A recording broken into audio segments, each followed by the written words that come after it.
രാഹുൽ മാങ്കൂട്ടത്തിനെതിരെ ആരോപണം ഉന്നയിച്ചവരെ സമ്മർദ്ദത്തിലാക്കാൻ ശ്രമിക്കുകയാണെന്ന ആരോപണങ്ങൾ ക്രൈംബ്രാഞ്ച് വിശദമായി പരിശോധിക്കും. സാമ്പത്തിക ഇടപാടുകളും അന്വേഷണ സംഘം പരിശോധിക്കും. 4 വനിതാ മാധ്യമപ്രവർത്തകരുടെ മൊഴിയെടുക്കും. റോഷിപാൽ വിവരങ്ങളുമായി. റോഷിപാൽ, ഇപ്പോൾ എങ്ങനെയായിരിക്കും ക്രൈംബ്രാഞ്ചിന്റെ അന്വേഷണം? 4 വനിതാ മാധ്യമപ്രവർത്തകരുടെ മൊഴിയെടുക്കാൻ കൂടി ആലോചിക്കുമ്പോൾ അത് സംബന്ധിച്ച് എന്താണ് ക്രൈംബ്രാഞ്ച് പറയുന്നത്?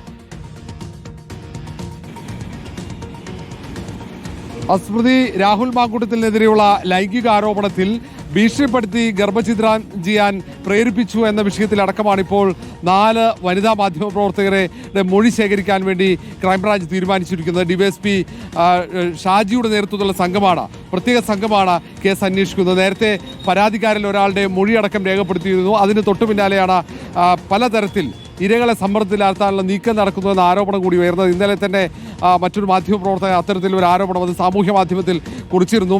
ഈ ഇരകളെ മാനേജ് ചെയ്യാൻ ശ്രമിക്കുന്നു എന്നടക്കമുള്ള ആക്ഷേപമാണ് ഉയർത്തിയത്.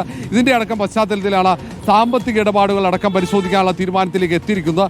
ചില പ്രധാനപ്പെട്ട ആളുകളെ അടക്കം നിരീക്ഷണത്തിൽ നിർത്തിക്കൊണ്ടാണ് 4 വനിതാ മാധ്യമപ്രവർത്തകരുടെ മൊഴി ശേഖരിക്കാനുള്ള നിർണായക തീരുമാനം സംസ്ഥാന ക്രൈംബ്രാഞ്ച് പ്രത്യേക അന്വേഷണ സംഘം എടുത്തിരിക്കുന്നത്. സ്മൃതി, റോഷിപാലാണ് വിവരങ്ങൾ നൽകിയത്.